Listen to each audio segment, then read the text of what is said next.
My apologies for the late start. We unfortunately had a massive distributed denial of service attack against our servers, and saturated all of our data lines. Like basically hundreds of gigabits of data were saturated. We think we've overcome most of that, and it's now time to proceed. But as this massive attack illustrates, there's a lot of opposition to people just hearing what President Trump has to say, and I'm honored to have this conversation. I want to emphasize it's a conversation, um, and it's really intended to just get a feel for what Donald Trump is just like in a conversation. It's hard to catch a vibe about someone if you just don't hear them talk in a normal way. And when there's an adversarial interview, like no one's themselves in an adversarial interview. Um, and this is really aimed at kind of open-minded, independent voters who just trying to make up their mind. Uh, and so you can understand like what is what is it just like to have a conversation. So um, honored to Donald, great uh, to speak. We had a great conversation yesterday. As you mentioned yesterday, if we could just record that conversation and post it, it would have been excellent. And I hope we can have something like that today. Well, I think we will. I'm pretty sure we will. And congratulations, because I see you broke every record in the book with so many millions of people, and it's an honor. We view that as an honor. And then you do want silencing of certain voices. Usually those are voices that have something to say that are constructive, oftentimes constructive. And Yeah. so we have to consider it an honor. But congratulations on breaking every record in the book tonight. That's great. Well, thank you. Um, well, I mean, maybe we could start off with, the assassination attempt, which was an incredible thing. And I have to say that, your actions after that assassination attempt were inspiring.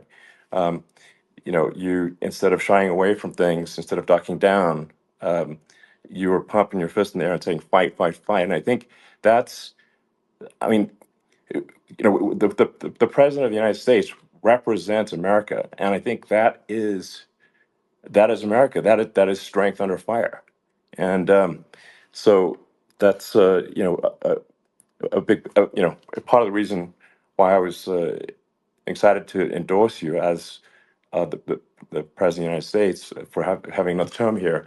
Is that was just incredibly inspiring. But I mean, what was it like for you?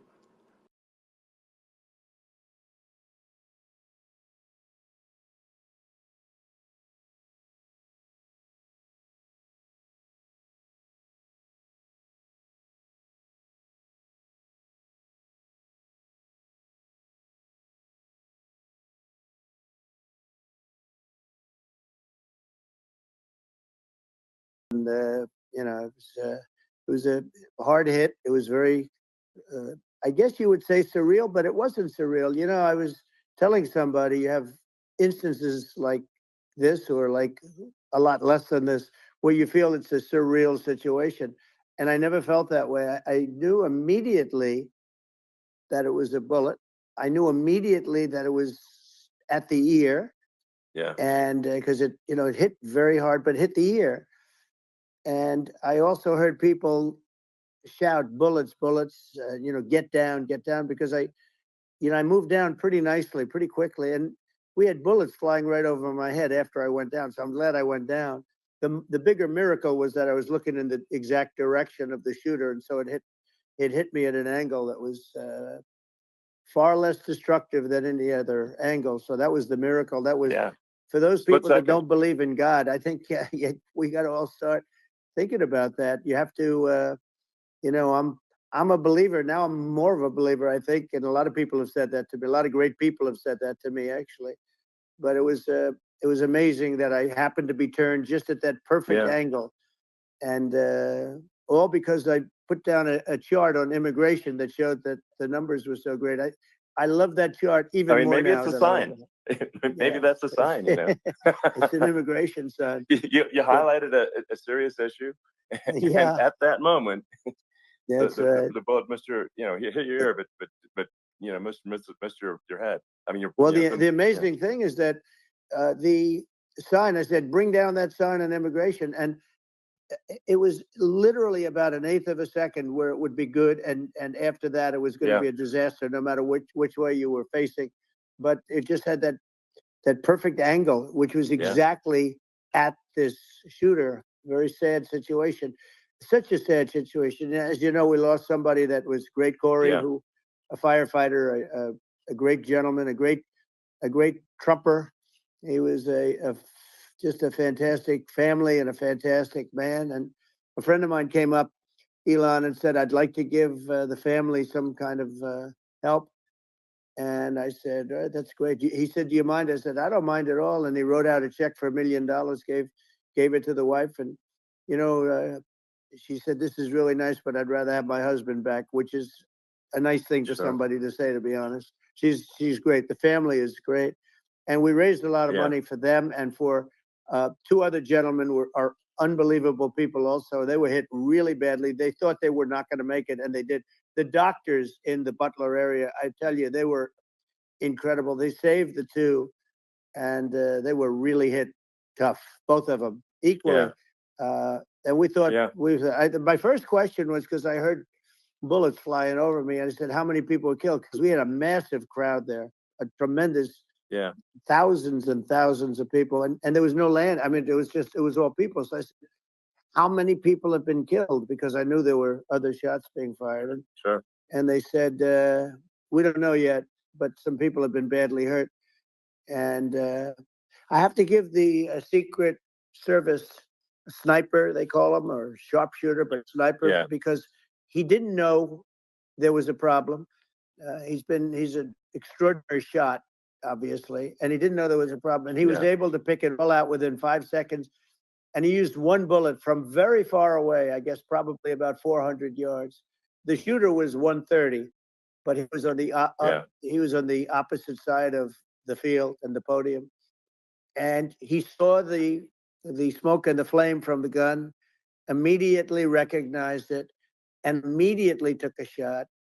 And it was one perfect shot from very far away. And if he didn't do that, Elon, he would have. I mean, if he would have, a lot more people could have been badly hurt and killed. So I have to take my hat off to him, because that's also a surreal. You know, he's been with them for 23 years, and he's never had anything like this. And all of a sudden, he has to act, and it's a very tough thing to act and to be shooting somebody. But he saw the gun, saw the smoke, saw the flame from the gun, very far away. Obviously has very good eyes. He's got very good vision, which I assume you have to have in that particular work. But he took aim very quickly, and they say it was approximately 5 seconds from long range, one bullet. If that didn't happen, because the shooter had a lot of bullets, he had a lot of cartridges up there with him. So well, I mean, that's clearly you know, he was very competent in taking that shot to stop the attempted assassination. But I mean, there does seem to be, I mean, some pretty significant failings elsewhere in the system. Like, there's just no way that, like, how on earth does a shooter get on a roof 130 yards away? That seems crazy. I think most people people are wondering how on earth could such a thing happen. Well, you know, I view it as two ways. There should have been nobody on the roof. There were people, because there were so many tens of thousands of people there. There were people that were seeing him, and there was one woman with a red shirt and Trump all over it, and she's screaming, and that guy's got a gun. You know, you saw it probably. There's a guy up there with a gun. I mean, it's like, I guess, I mean, for my part, and I think probably many members of the public are wondering, how the heck are, you know, basically people wondering by pointing out there's a guy on the roof with a gun. And they're seeing it, but somehow it's not being addressed. That does seem Yeah, crazy. well, they're going to learn from this. The communication between the local police, who sort of had an idea, and then ultimately a man lifted himself up to the roof, could barely do it because he was pulling himself up, and Yeah. he saw the man with the gun. The man with the gun pointed the gun at him. He thought he was probably going to get shot, but he was like pulling himself up, and because of that, he couldn't get to his gun, and he fell down. Actually, very badly hurt his leg, his ankle. I hear very badly, Okay. but he fell down, and he did. From what I understand, he did say there's a guy up there with a gun, and the shooting started very quickly after that. I think it forced the shooter to go maybe quicker. He was supposed to be a very good shot. Yeah. My sons, Don and Eric, they can't believe what happened, but they said from 130 yards, a bad shot would hit that target almost every time. They said it's like in golf, Yeah. sinking a 2-foot putt. Yeah. It's not a tough shot. It's not a long shot. The Secret Service person had the long shot. He had a triple the distance actually. So it was a terrible thing.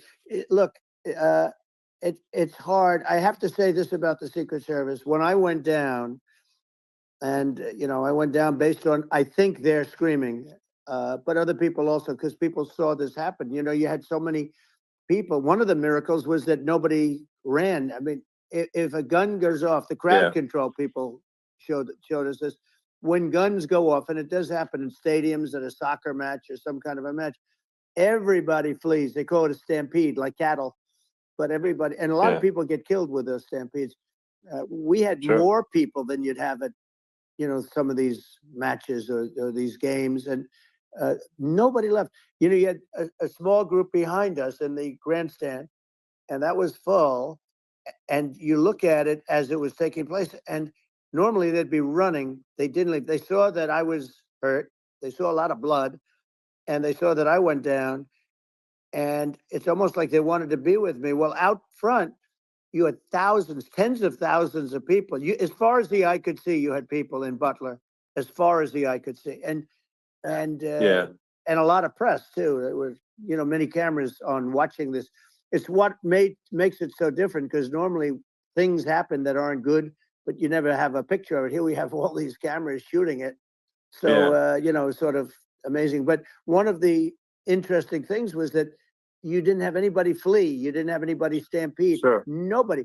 And there were some people behind me. They stood up and they're looking like, I mean, I'll tell you, you want to have them in a foxhole with you. I want to meet some of those people because it's so different from what you heard. But so I was down. But the Secret Service guys, there were bullets flying right over my head. You could hear them go whizzing, and these guys came jumping on top of me, and a young lady, Kate. Would jump. They moved so fast, and let me tell you, that took tremendous courage. Now there was a lack of coordination. There was, obviously everybody understands that somebody that building should have been covered, and I mean, that was the big thing. Like, I mean, looking at the aerial views, that building would be like the #1 spot for a sniper. I mean, it's like if you were to pick, like, what is the favorite? So if the goal is to assassinate, what's your favorite spot? That building. The roof of that building would be #1. That would have been the spot. It's like you can ask for a better location. It's like no, that would have been the spot. What people think is when the local policeman, who, by the way, he really he did what he was supposed to do. He couldn't hold on any longer, and then when he got his head just peeking above, this guy standing there with a gun at his head, and when he fell down, again, hurt his ankle very badly, but he was making the calls. But what happened is the firing took place very soon. So what they think is that this guy ran to his site, which he had all planned out with the gun. He ran to the site and he started shooting fast. And maybe that's why he sort of missed. I mean, he got me, but it could have been, could have been a much bigger problem. But he totally would have hit if you hadn't turned your head. So, like, there was it was a very near thing. It was a miracle. If I hadn't turned my head, I would not be talking to you right now. As much as I like you, exactly. I would not. Yeah, I would not be talking. I mean, you're talking to me from another realm, perhaps. Yeah, that's right. We'd be talking from a different place. But it was a very terrible experience. The Butler Hospital, they did such a great job. The doctors were so good. Everybody was so good. There was a mistake if somebody knew, because people were hearing that, there was just a bad feeling that somebody was around. You know that story now. It's been pretty well. Yeah. And Yeah. if somebody could have said, because they've oftentimes said, like there'd be a lightning storm or something, because I've done, I think, over 300. I think I did a lot more than that, but we did a lot. And oftentimes they'll say, sir, could you wait 10 minutes, please? Sir, could you wait 20 minutes? There's a storm overhead or lightning or something, right? And that happens often. Yeah. And this would have been a perfect time for that to have happened, but it Yeah. didn't get coordinated. That was the problem. Well, it was I think your actions in the heat of fire, and like what I find admirable there was that you can't fake bravery under such circumstances. The courage is instinctual, or it is not. It's not a rehearsed action. And so I just want to say that I think a lot of people admire your courage under fire there. And Well, so thank you very much. I appreciate it. I didn't think of it. I just wanted to get up, and I wanted to stand up. I wanted to let people know, I felt I was good when they were on top of me, covering me, actually, very much covering me, and very bravely. But I wanted to get up. I said, I want to get up. And they wanted, they have everything there. They wanted stretcher. I didn't like the stretcher. And I knew I was hit in the ear, but I knew I wasn't hit anywhere else. They felt I was hit someplace else because it was such a lot of blood.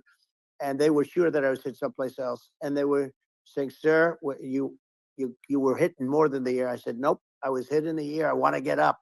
Let me get up. And so I got up, and the crowd didn't know what to think. I mean, this was so many people, and you could see they were confused. They didn't know what to think. And I wanted to let them know I was okay. It was very important for me to let them know that. And they went wild. You've seen the after. They didn't go wild when I got up, because they didn't know, was I alive? You really couldn't tell. When I stood up before the the fist in the air, they didn't know if I was alive. Nobody did. And when I put the fist up, they were just relieved and happy and thrilled, and the place went crazy.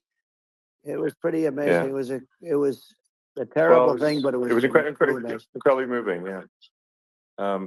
Well, and I mean, speaking of the sort of slide that got you to turn, that saved your life, really, was the illegal immigration slide. Maybe this maybe this is worth talking about that. It was that slide saved your life. No, the illegal immigration saved my life. You're right, but I had to be at that exact angle. I mean, that's a great one. saved by illegal immigration. The incredible thing, though, when you talk about the odds, you had to be exactly at that angle. But the incredible thing is that the chart, I used it less than 20% of the time. It was just a moment. Yeah. It's always on my left, never my right. And it's always at the end of the speech. So here we have it. It's on the right, not the left. It's at the beginning, not the end. And even the people that put it up, they were unprepared, and they did a great job. They got it up immediately, fortunately. But I looked to the right, and the bullet came whizzing by, hitting my ear. So it was amazing. But when you think of the odds of that, and that normally you wouldn't use it. Normally I wouldn't have the thing, and then it would have been a very different story. It's very much, I say, an act of God. It's a miracle that it happened, and I'm honored by it. I'm honored by it. Well, what were you about to say about illegal immigration before you were rudely interrupted? Well, I was going to say how good the numbers were. By the way, we're going back to Butler, and we're going to go back in October. We're all set up, and the people are fantastic in Butler. It's a great area. These are incredible people. Like the three that, in the case of Corey, killed, and the other two, the families I got to know them a little bit, and the families are great. But we're going back to Butler, And I think I'll probably start by saying, as I was saying, as prior you're to saying, being so horribly interrupted. yeah. But so rudely interrupted by an assassination attempt. But no, but the chart. Some people have no manners. Elon, the chart was just a chart that in my last week we had the best illegal immigration numbers, meaning stopping. Week we had the best illegal immigration numbers, meaning stopping. It was at the lowest. You've seen the chart. It's become quite a famous chart. But that was the lowest point ever recorded. It was a really, I mean, I was very proud of those numbers. And then you see what happened with these people, Kamala and Joe. You see what happened. They just let it go. I had remain in Mexico policies. I had all these different policies that was so good. Guys like Tom Holman and Brandon Judd from Border Patrol. These are all people that they've been on television. They said it's the best numbers we've ever had. We had so many different checks, catch and release in Mexico, not the United. We had catch and release in the United States. We had it in Mexico. We had so many things. We had things where if many people come in there, they have contagious diseases. We had everything passed. If you have a contagious disease, I'm sorry, but we cannot allow you into the country. So we were setting literally records, and all I was doing is showing that, and I use it sometimes. Sure. And in this case, I'm glad I used it. I can tell you that. But they were fantastic numbers. But I'm going to sleep with that chart always. I'll be sleeping with that chart. That chart was very important for a lot of reasons. Well, I mean, would it be accurate to say that you're supportive of legal immigration, but we also need to shut down illegal immigration, and especially unvetted illegal immigration, because that's not the same as saying that everyone who's an illegal immigrant is bad. In fact, I think most people who are illegal immigrants are actually good, but you can't tell the difference unless there's a solid vetting of who comes across the border. Does that accurately represent your position? I say it very simply. They have to come in legally. They have to be checked. Yeah. Because look, Kamala was the border czar. Now she's denying it. Everything that I do, she's saying she was strong on the border. We're going to be strong. Well, she doesn't have to say it. She could close it up right now. They could do things right now. It's horrible. No tax on tips, and all of a sudden she's making a speech and there will be no tax on tips. I said that months ago. And by the way, they had just the opposite. They had not only tax on tips, but they hired 88,000 IRS agents, and many of them were assigned to go get waitresses and caddies and all of this on tips. They have a policy. They had a policy that they were really going to go after you, and were really harassing people horribly. And then all of a sudden, for politics, she says, she comes out with what I said, which I think is terrible. And I think it's also hitting them very hard. These people are fake. Now they're also saying they did a good job in the border. We had the worst numbers in the history of the world, not of our country. There's never been a country in history that has had a catastrophe like this. We've had, I believe, and I think you believe this too, you hear 12 million, 13. I believe it's over 20 million people came into our country, many coming from jails, from prisons, from mental institutions, or a bigger version of that is insane asylums, and many are terrorists. And I'll tell you what, they're coming not just from South America, they're coming from Africa, they're coming from stupidly and horribly bombing Israel October 7th. They're coming from all over the world. And you look at, it's so sad, October 7th, because it should have never happened. Yeah. It's so sad when you look at Ukraine. It should have never happened.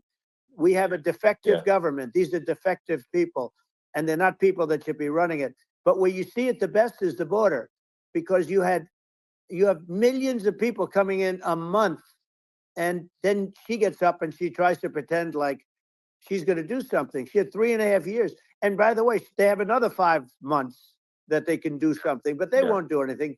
It's all talk. She's incompetent and he's incompetent. And frankly, I think that she's more incompetent than he is. And that's saying something, because he's not too good. Yeah. No, I think it is essential to have a secure border. I mean, you're really not a country unless you have a secure border. And secure elections.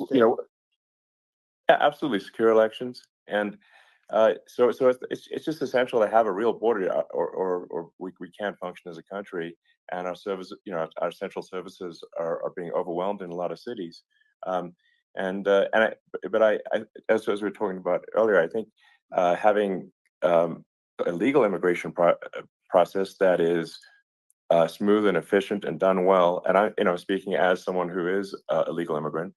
And I think I mean, like one way to think of it is, who do you want on your team? Um, who do you want on Team America? And I think we want to just say, okay, we want to let in people who are gonna, be great contributors to our society and to our economy, Right.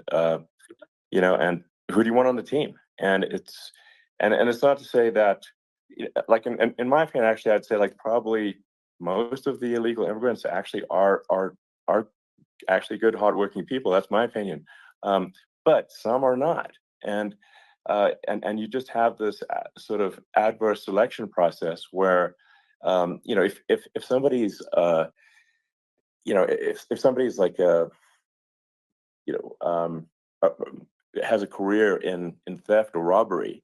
I don't understand what's taken them so long to get here, because we're such a target-rich environment. Um, I mean, why aren't more people who have a career in, bad things coming here sooner? Because I mean, it's a piece of cake to go rob, houses in LA or New York, compared to other parts of the world. And in a lot of places in America, if you try to stop the person who's robbing you, you'll be arrested. Yeah. Yeah. So it's insane. It's right. I mean, what's happening with crime, and our police are so good, but they're not allowed to do their job. But I have to tell you, Elon, I They're hate not. to say, because it's such a downer to say it. I hate to say it. I hate it. But uh, you have a lot of people that just shouldn't be. I think it's a much bigger number than you think. They're I allowing, think you're again, right. they're Yeah. allowing people from their jails. And if you were running one of these countries where they're coming from, you would have had all of them. As an example, Venezuela, their crime is down 72%. They're taking their drug dealers. They're taking, frankly, their prisoners. They're emptying out their prisons. They're taking their criminals, their murderers, their rapists, and they're Yeah. delivering them into But the. that's what Castro did Yeah, that. well, he did on a much smaller scale. Yeah. It was a much smaller Yeah. scale. But this is a massive scale because this is being done worldwide. But here's what's happening: crime all over the world is down. And wait till you see the numbers that we have. This is migrant crime. This is crime that's going to be. Yeah. And I saw it today in New York, where somebody was knifed, where they raped the girlfriend of a man that stood there watching in New York in one of the shelters, and started Sure. pulling out the knives, and bad things happen today. But this is happening every day. These are rough people. These are people that are in jail for Yeah. murder and all sorts of things, and they're releasing them into our country, and they're telling them, if you come back, we're going to kill you. We're going to give you the death penalty or kill you. So they don't want to come back. But these are rough people. Yeah. These are criminals that make our criminals look like nice people, and it's horrible what they're doing.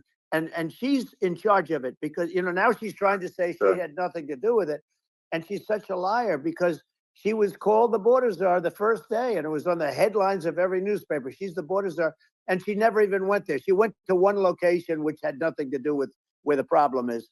She went in and out, I Right. guess, because she was getting a lot of pressure, Yeah. but Yeah. had nothing to do where the problem Yeah. is. But she was the Well. border czar, and people Yeah. Yeah. can't allow them to get away with their disinformation campaign. Now she's trying to say that she wasn't really involved, and the whole thing is horrible. She was totally in charge. She could have shut the border down without him. He didn't know what he was doing anyway, so he wouldn't have even known Yeah. what happened. You could shut the border down; he Yeah. wouldn't even know the difference. But uh, the fact is that she was border czar. But if you don't have to call her Yes. that, the fact is you could just call her. She was in charge of the border, and the border was the worst Right. ever. It's simply not working. No, it's horrible. Whether it's a question of intention or competence, either way, we don't have a secure border, and we have people streaming over like it looks like a World War Z zombie apocalypse at times. And sometimes you got to sort of wonder, like, is it real or not? So because you see things, you're like, is it real?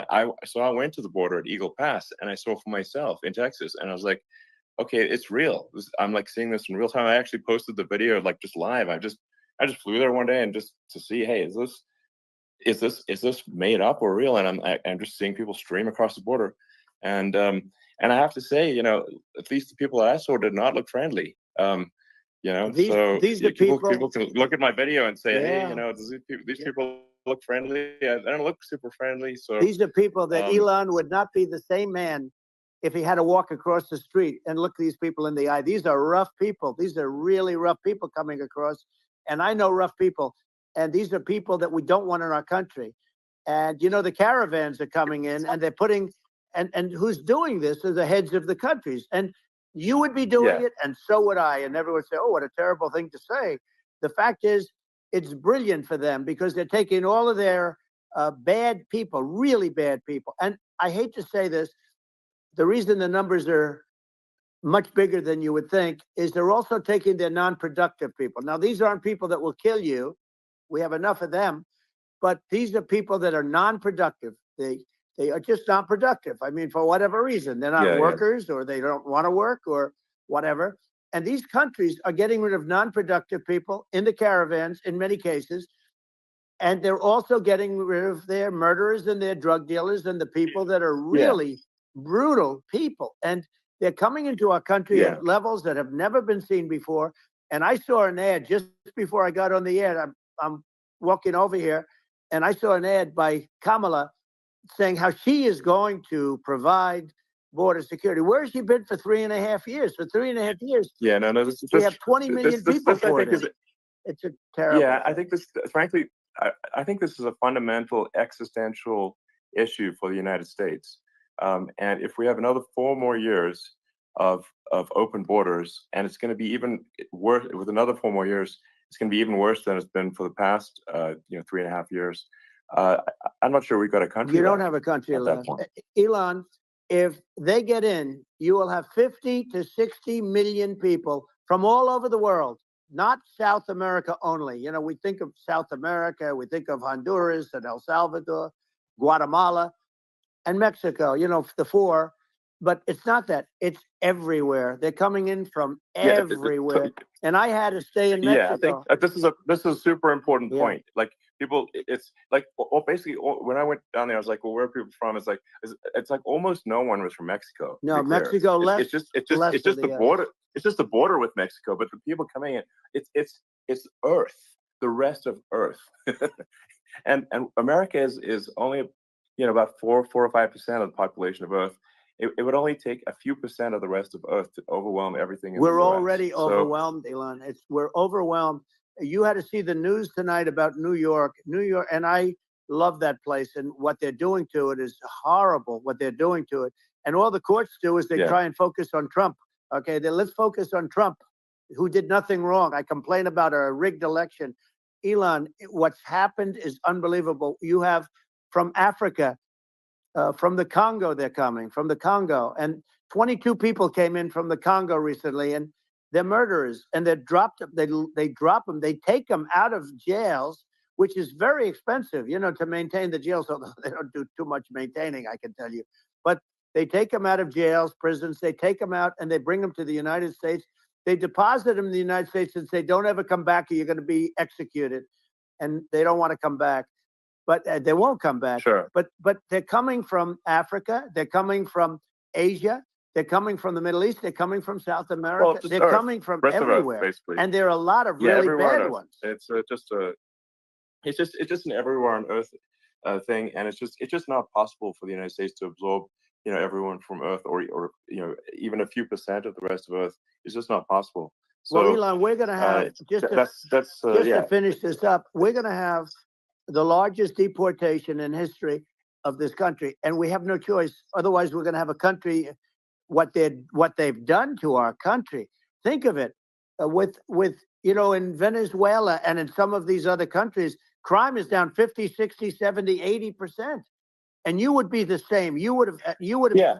I'll tell you what. Venezuela has not gotten rid of all of them. They've gotten rid of about 70% of their really bad people. Their jails are about 50% put into the United States. The same with other countries. Sure. Some are at 30%, some are at 50%. They're all different.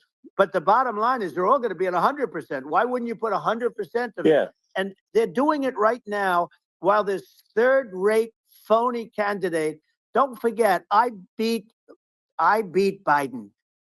He failed in the debate miserably. And, you know, some people said, oh, gee, it's too bad. It's too bad he did so badly, or I did well in the debate. You know, the first night they said, wow, one of the people at CNN said that was the greatest debate performance I've ever witnessed. And then 2 days later, they didn't talk about that. They just said he was bad. But that's okay. That's the way I get treated. And I don't mind that at all. What I can tell you is this. We cannot have a Democrat. We cannot have her. She's incompetent. She's as bad as Biden in a different. Look, she hasn't done an interview since this whole scam started. And say what you want. This was a coup. This was a coup of a president of the United States. He didn't want to leave, and they said we can do it the nice way or we can do it the hard way. I mean, they just took him out back behind the shed and basically shot him. You know, what they did with this guy, and I'm no fan of his, and he was a horrible president, the worst president in history. And one of the reasons he was so bad, first of all, the Israeli attack would have never happened. Russia would never have attacked Ukraine, and we'd have no inflation. And we wouldn't have had the Afghanistan mess, if you think of it. And we wouldn't have had Afghanistan. But we think of it. You take a few of those events away, and we have a different world. We would also have inflation was caused by oil. I think you make an excellent point here, which is that when other countries can, that are thinking about invading or doing bad things, when they're thinking about that, they're thinking about, okay, what's the American president going to do? And do they fear the American president, or is there someone they do not respect and do not fear? And I think they would rightfully be. I mean, look at that the footage of the assassination. They're like, okay, President Trump is like, don't mess with me. I mean, that's like. Whereas I think people are not going to be, and they obviously have not been at all intimidated by Biden, and they certainly will not be intimidated by Kamala. And you have to really think of that in the context of global security. That's if the American president is someone that, like, evil dictators are scared of, that makes a huge difference to the security of the world. So I had a good relationship with Putin, despite the Russia hoax that lasted for over 2 years. Just a hoax created by Hillary Clinton and Adam Shifty Schiff, some just bad people, just sick people, frankly. I mean, Schiff is a sick person. He's going to end up probably being a senator. It's hard to believe. The whole thing is hard to believe. But, they put our country in danger with that stuff, too. They actually, when they make up stories, and you have to fight your way out of it for a long time. But I know Putin very well. I got along with him very well. He respected me, and it's just one of those things. And we would talk a lot about Ukraine. It was the apple of his eye. But I said, don't ever do it. Don't ever do it. I shut down Nord Stream 2. That was the big oil pipeline, the biggest pipeline in the world going all over Europe. I shut it down. Biden came, and then they say, I loved Russia. I was a friend of Putin, and I loved Russia. No. He actually said to me one time, he said, if you're my friend, I'd hate to see you as an enemy. I shut down his pipeline, the biggest pipeline. They were looking at that to fund. And this pathetic president gets in there. And the first thing he did, one of the early things he did, is he shut down Keystone XL pipeline, which is our pipeline that would have employed 48,000 people, pipeline workers, shuts it down. That was, a massive job that Obama refused to allow. I allowed it in my first week because it was jobs and it moved oil. And by the way, in a much more environmentally friendly way. It's underground. It's not a truck that catches on fire or a train that catches on fire. But think of it. He shut down the XL pipeline, the Keystone XL pipeline. He shuts that down, and he approves the Russian pipeline. Yeah, it doesn't make any sense. It's like, it's inconsistent. Certainly, but I mean, I think it's just worth emphasizing, to listeners, the immense importance of whether the United States president is intimidating or not intimidating, and how much that matters to global security. Because There's some real tough characters out there, and if they don't think the American president is tough, they will do what they want to do. I know every one of and them. it puts the whole world in danger. Elon, I know every one of them, and I know them well. I know Putin, I know President Xi, I know Kim Jong-un of North Korea. I know every one of them. And let me tell you, people will say, oh, this is terrible. He said, I'm not saying anything good or bad. They're at the top of their game. They're tough, they're smart, they're vicious, and they're going to protect their country, whether they love their country. They probably do. It's just a different form of love, but they're going to protect their country. But these are tough people at the top of their game. And when they see a Kamala or when they see Biden, Sleepy Joe, they can't even believe it. They can't believe this happened. All the stuff that you're seeing now, all the horror that you look at Israel, they're all waiting for an attack from Iran. Iran would not be attacking, believe me. You know, when I was there, and I say it with respect because I think we would have been good with Iran. I don't want to do anything bad to Iran, but they knew not to mess around. Iran was broke because I told China, if you buy from Iran oil, it's all about the oil. That's where the money is. But if you buy oil from Iran, you're not going to do any business with the United States. And I meant it. And they said, we'll pass. They didn't buy oil. Other countries, likewise. You want to buy, you're not doing business with the United States. And they were at a point where they had no money for Hamas. They had no money for Hezbollah. They had no money for any of these instruments of terror. And it was amazing. In fact, there were articles when I was leaving, which is hard to believe, actually, especially when you look at what's happened to our country. Our country is so bad right now. It's such a different place. We were respected. Think of it. 4 years ago, we were so respected to a point where when I said don't buy oil, they didn't buy oil, but they had no money, and Israel would have never been attacked. It is zero chance. And again, I said to Vladimir Putin, I said, don't do it. You can't do it, Vladimir. You do it, it's going to be a bad day. You cannot do it. And I told him things that what I do, and he said, no way. And I said, way. And you know, it's the last time we ever had the conversation.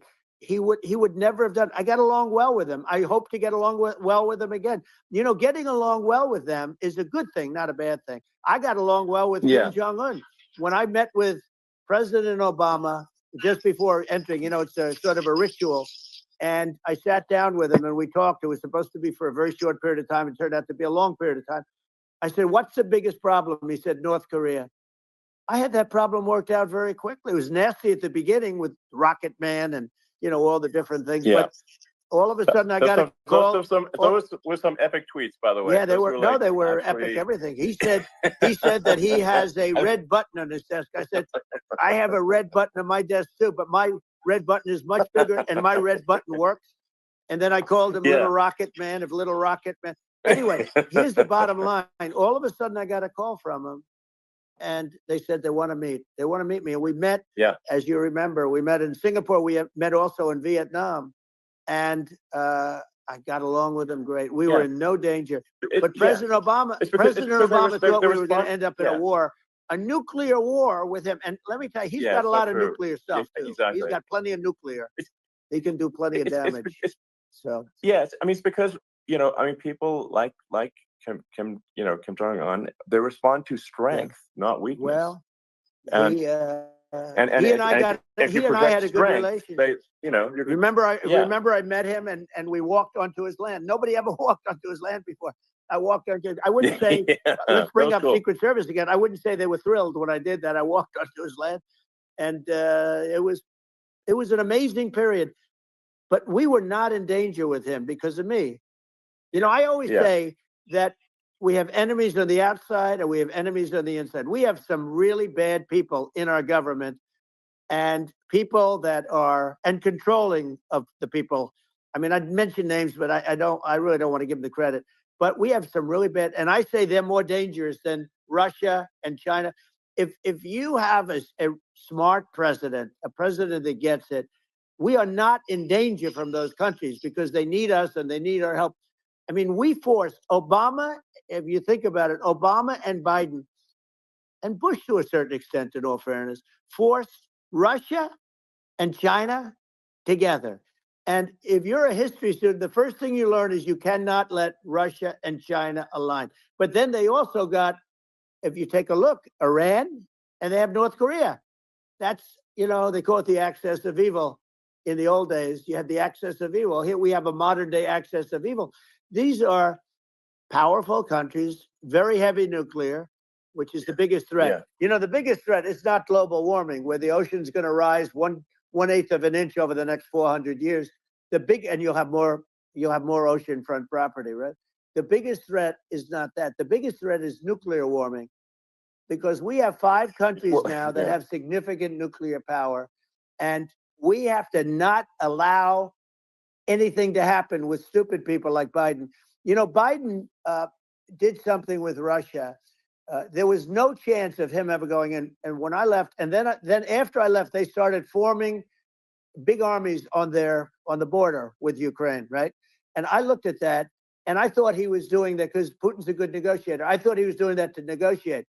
But then Biden started saying such stupid things. For instance, he said that it can be a NATO country.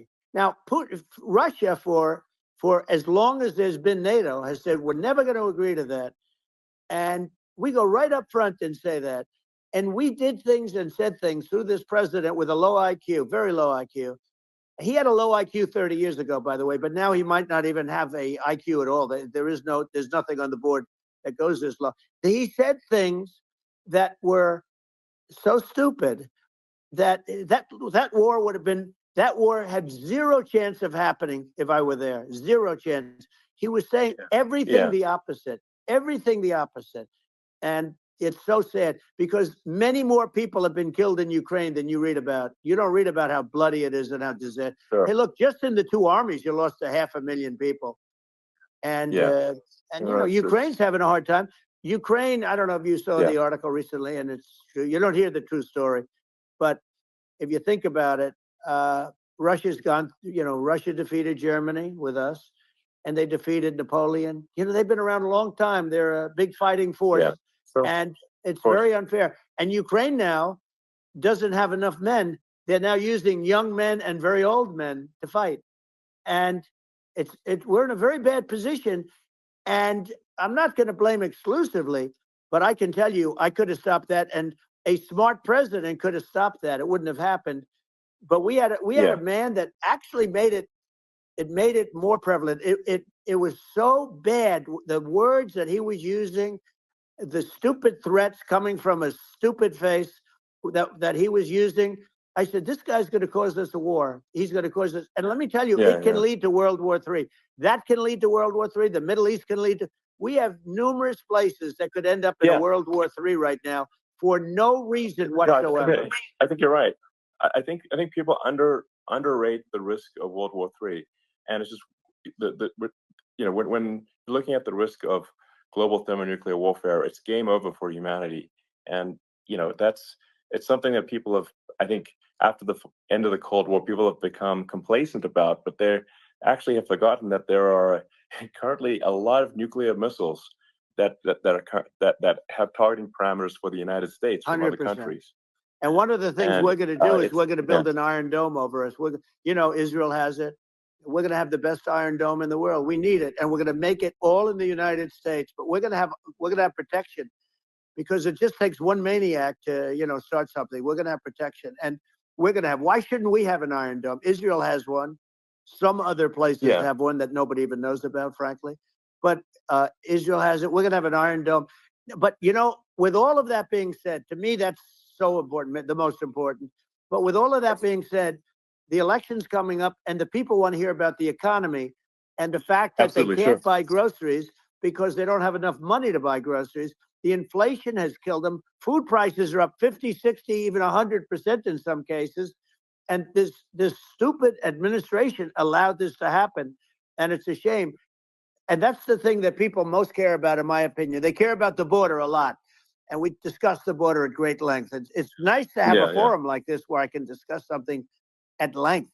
And by the way, you think Biden could do this interview? Do you think that Kamala could do this interview? They would take a pass on you. No, they could not. So they don't need Elon. They don't need Elon screaming out questions.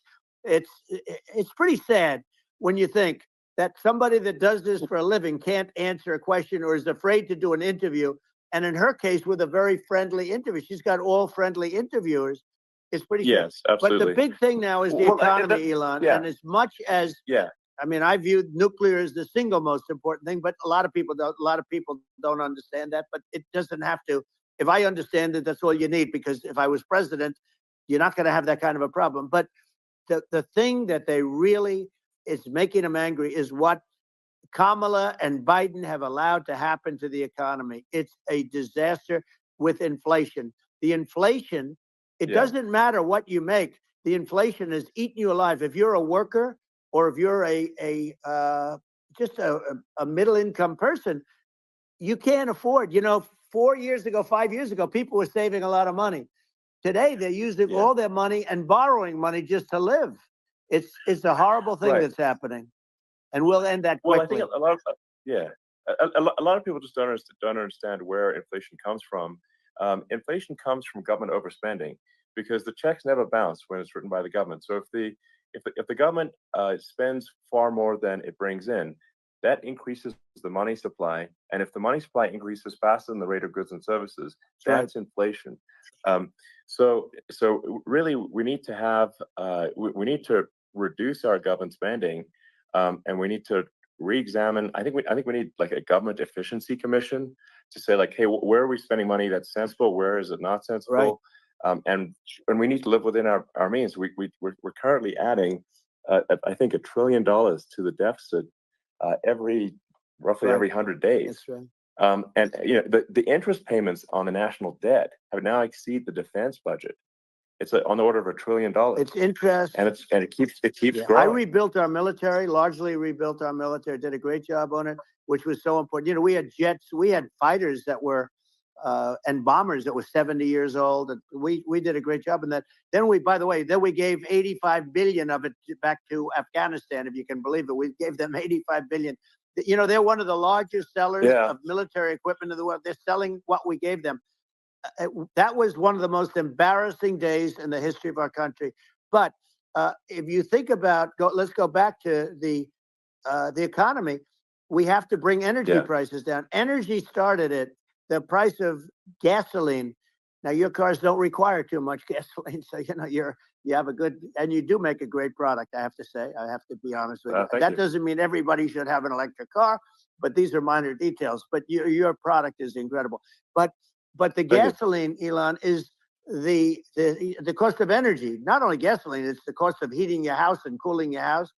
That has to come down.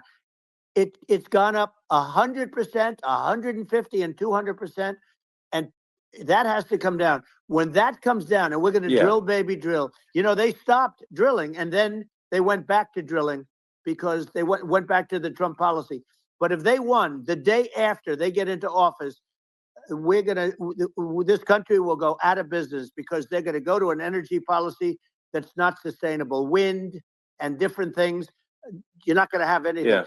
And I know you're a big fan of the AI, and I have to say that AI, and this is shocking to me, but AI requires twice the energy that the country already produces for everything. So we're going to have to build a lot of energy if our country will be competitive with China, because that's our primary competitor for this on the AI. You're going to need a lot of electricity. You're going to need tremendous electricity, like almost double what we produce now for the whole country, if you can believe it. Sure. Well, just going, back to this, like this basic thing, that people try to make it sound complicated, but it's not. But inflation is caused by government overspending. Right. Would you agree that we need to take a look at government spending and have perhaps a government efficiency commission that just tries to make the spending sensible, and so the country lives within its means, just like a person. The waste is incredible, and nobody negotiates prices. You used to have a lot of people making jets, and you end up with two companies, and they'll probably try and merge at some point. I mean, I went through it, like Air Force, just a thing like Air Force One. One of the first documents they asked me to sign, a general said, "Sir, would you please sign this document?" And what is it? Air Force One. That's with Boeing, which is basically two planes, two 747s. And the price was Yeah. $5.7 billion for 2 planes. Now, Wow. now they're highly sophisticated. That's insane. They're even nicer than your plane, okay? But much more sophisticated. They're very, I won't say what's on it, but they got a lot of stuff on it. Anyway, but it's 5.7. Sure. That's a crazy It's number. a crazy number, but I said, I'm not going to pay 5.7. I'm not going to do it. I said, who made the deal? Obama and his people. I said, well, then I know the deal's no good. I'm not going to do it. And over a course of about 4 weeks, by my saying I'm not going to do it, I got the price reduced by $1.6 billion for the exact same plane, other than we had a nicer paint job, if you want to know the truth. But for the exact same plane, I saved one. And I said to Boeing, man, you guys must make a lot of money if you can reduce the price by that. But now what I do hear is that they're going back to the Biden administration and wanting big cost overruns, because they see these dopey suckers in there, and they'll end up getting some of the money back. But I shaved it by $1.6 billion for the exact same plane. And you can now take that and multiply that out times thousands of other items. Multiply it by the zillion, numbers are astronomical. Yeah. I agree with you. Well, I mean, I think it would be great to just have a government efficiency commission that takes a look at these things and just ensures that the taxpayer money, the taxpayers' hard-earned money, is spent in a good way. And I'd be happy to help out on such a commission. I'd love it if it were formed. Well, you're the greatest cutter. I mean, I look at what you do. You walk in and you just say, you want to quit? They go on strike. I won't mention the name of the company, but they go on strike and you say, that's okay. You're all gone. You're all gone. So every one of you is gone, and you are the greatest. You would be very good. Oh, you would love it. But, if you look at Argentina. Well, I'd be happy to help by the way, out. congratulations. Yeah. I just looked at the number of people that are listening to you and I chat. We'll call it a chat. But congratulations. This is very good. I mean, it's great. And you're an interesting character. The new head of a place called Argentina, and he's a big, he's great. And he's a big MAGA fan, that he ran on MAGA. And he took it to an extreme too. He ran on MAGA, and I hear he's doing really a terrific job. It's called Make Argentina Great Again. It worked out perfectly. He came in, he bought a lot of hats, he brought everything, but he's doing a big job. He really cut. And I'm hearing they're starting to do pretty well. Inflation's getting down. They had like 2,000%. Exactly. They had inflation like not normal inflation. They had the real deal. But we're going to have that pretty soon. I think we have the worst inflation we've had in 100 years. They say it's 48 years. I don't believe it. I think we have the worst. They don't include a lot of the items that should be included, Yeah. Well, it's just from government overspending and not spending taxpayer money effectively, and having just so many departments you can't even name them all.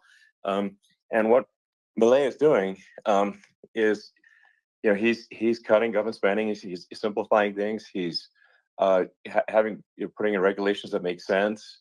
And Argentina overnight is experiencing a giant improvement in prosperity. But it's also a lesson for the United States, which is that Argentina used to be one of the most prosperous countries in the world. In the 30s, 40s, and because of bad government policy, it ruined the country. And if you take Venezuela, for example, Venezuela should be incredibly prosperous. They have phenomenal reserves of everything, oil, everything, and it should be prosperous. But if the government's wrong, it impoverishes the people. And so I think we should not be complacent in the United States in thinking that and taking our prosperity for granted, because if with bad government policy, we can run the country into the ground. And that's just something people should bear in mind. Don't take prosperity for granted. Well, think of education. So we're ranked at the bottom of every list of the top 40. We're ranked number 40, number 38. Norway, Switzerland, Sweden, different countries are ranked good. Actually, China's pretty close to the top. They're a top 6 or 7. But we're ranked at the bottom, almost at the bottom, 38, 39, 40. In other words, horrible. And yet we spend more per pupil than any other country in the world. So we spend more. And what I'm going to do, one of the first acts, and this is where I need an Elon Musk. I need somebody that has a lot of strength and courage and smarts. I want to close up Department of Education, move education back to the states, where states like Iowa, where states like Idaho, not every state will do great, because states that basically aren't doing good now. You look at Gavin Newsom, the governor of California. He's terrible. He does a terrible job. So he's not going to do great with education. But of the 50, I would bet that 35 would do great, and 15 of them, or 20 of them, will be as good as Norway. Norway is considered great. You can name them. I mean, they're so good. Some of these countries are so good. But if you go into some of these really well-run states, we have states that don't know what debt is. We have states that have low taxes, no debt, everybody working. They're really well-run. Sure. And maybe they have certain advantages in terms of location, in terms of, the land or the sun and the water and the whole thing. There are a lot of advantages that some people have. But if you moved education back to the 50, you'll have some that won't do well, but they'll actually be forced to do better, because it'll be a pretty bad situation. But if you think about it, you'll have some of these states. I'll bet you'd have 30, 35 states. It'll be much better. And you know what it'll cost? Less than half what it is in Washington. And these people don't care about the students in these, faraway states. And it'd be unbelievable. Yeah. I think you're making a good point in that if the states have to, if each state has to compete against other states, then people will naturally move to states where it's better. Well, like California, as we said, it's a badly run state. I could go through. I got so many friends that are in those states, even if they're Democrats. I hate to mention certain states, but Illinois is badly run with Pritzker. He's a real loser. But some of these places are just badly run. But it's almost going to force them to run better, and they won't do a good at initially. But you're not going to do worse than you're doing right now. And I would say that the cost, you would cut your cost by 50 or 60%. And you'd have a little monitor. You want to make sure they're teaching English, as an example. Give us a little English, right? Sure. Right. Yeah. No, but I mean, too much. I mean, some of these governors are doing so badly. I mean, they got so many people moving out of their state. They should get U-Haul Salesman of the Year award because they're driving so much U-Haul. It's actually amazing. It's just people moving out. Isn't it amazing to you as a businessman that they can even survive? Like Illinois. So many people are leaving, and you wonder, how do they survive? I mean, how do they survive? I saw where you left California and you moved to Texas. Texas does a great job. But, I mean, I just wonder, how do these states survive when big businesses, a big oil company just left California, as you know, and they moved to Texas. How do these big states survive when they lose so many businesses? And their taxes are already really high. The taxes are among the highest taxes. You almost wonder, how do they continue on? And in many cases, the governors don't do a good job in their crime-ridden places. You wonder, how do they continue to just go on? It's not a good situation. I think the only thing that's going to force some of these states to change is if they risk bankruptcy and they're not getting bailed out by the federal government. Right. Well, That's the only thing that's going to get them to change. You remember the area in California where they had that, where I guess somebody had sticky fingers and they stole a lot of money, and they went into a form of chapter, and it was very nasty for a period of time. But now it's probably the most popular place in all of California. So at some point, something like that may have to happen. But the problem is, you can't penalize people that loan money to the state when you have incompetent people like a Pritzker. Look, the family didn't want him in the family business, and then he ends up being governor of Illinois. So what is he going to be? Is he going to be a great governor? And you have people. I could name every one of them. I got to know every one of these, and some are very good, and some are just horrible. Well, I think that the larger point here, too, as you're saying, like a lot of people are concerned about the economy. A lot of people are concerned about inflation, and inflation is effectively a tax on people that save money, and for people that are working day to day, it's just a form of taxation. And if we can solve the government spending problem, we'll solve the inflation problem, which means people will have a better standard of living, and that's a really big deal. Well, the people that got hurt worst are the people that did it the way they were taught to do it all through, their younger life and their young life and their whole life. The people that saved money and then they got no interest on their money and inflation destroyed them. And frankly, they were almost better off if they didn't do anything like that. I mean, those people have been absolutely decimated, and we're going to bring those people back and help those people. We've got to get the prices down.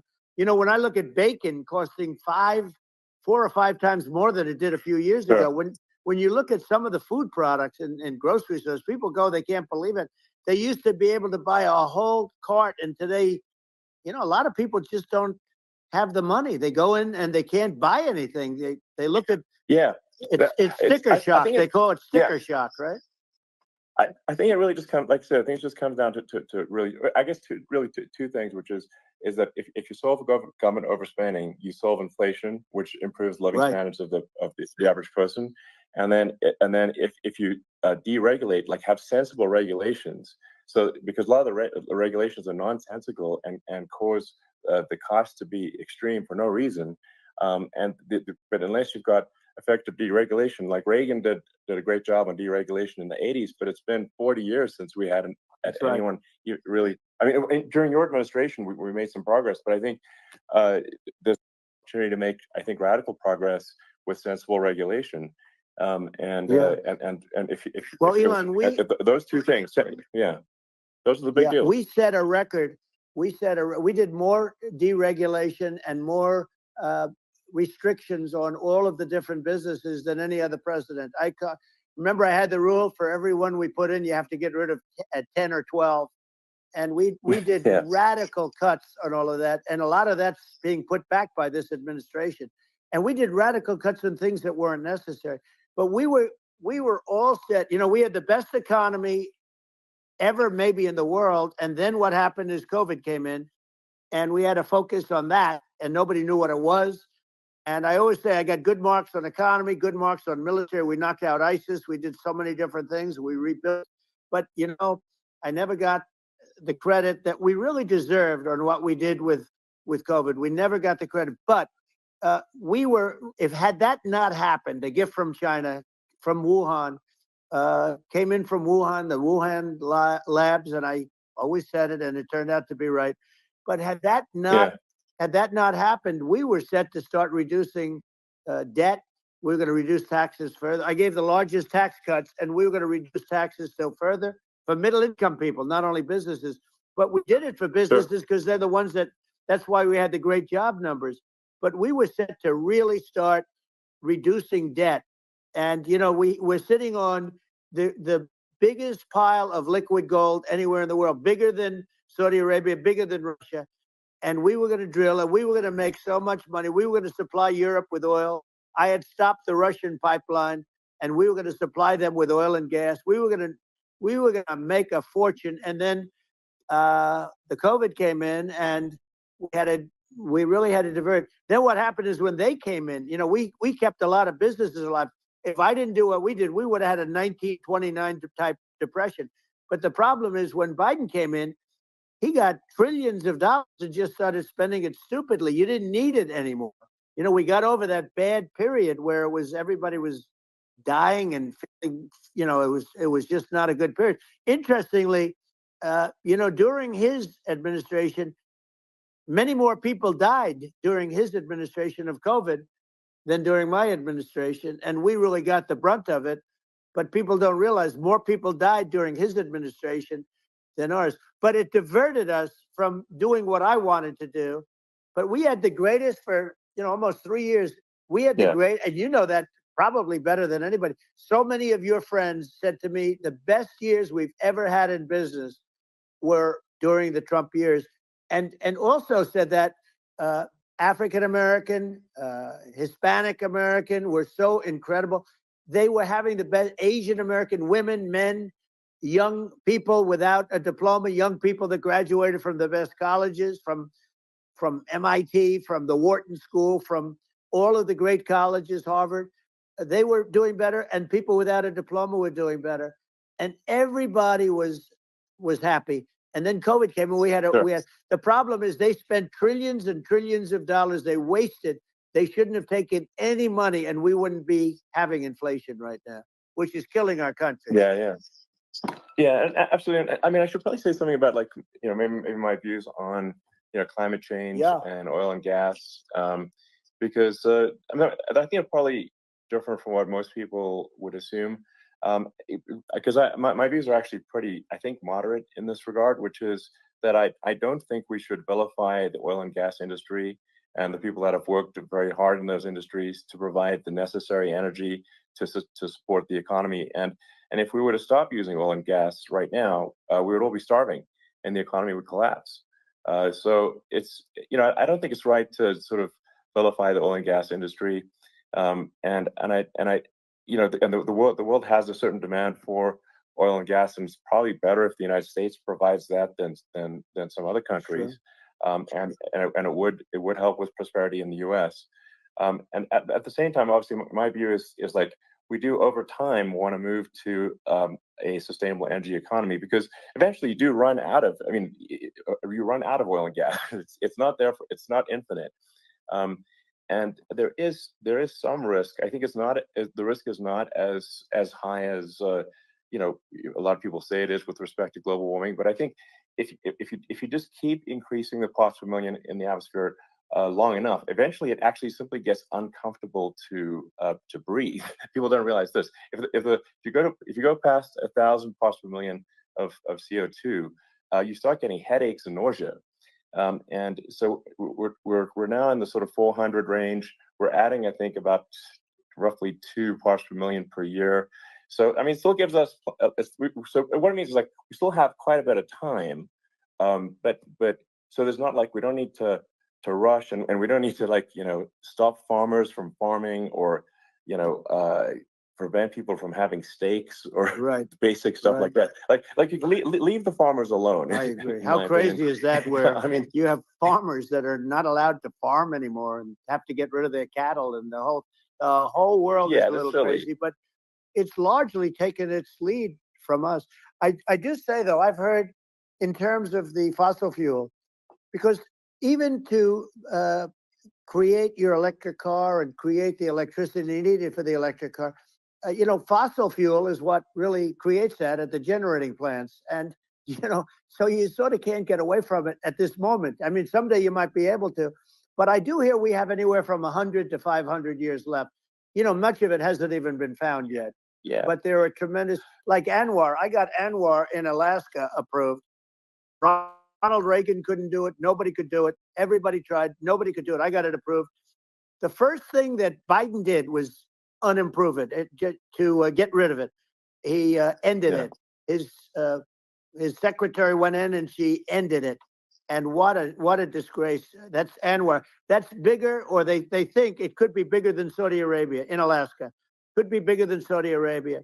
But they went in and they terminated it. And I'll get it going very quickly, because not only is it big for Alaska, I mean, you talk about economic development, that for the United States, I mean, that is, they say, bigger than Saudi Arabia or the same size, and pure, really good stuff. And, they end it. So I think we have, perhaps hundreds of years left. Nobody really knows.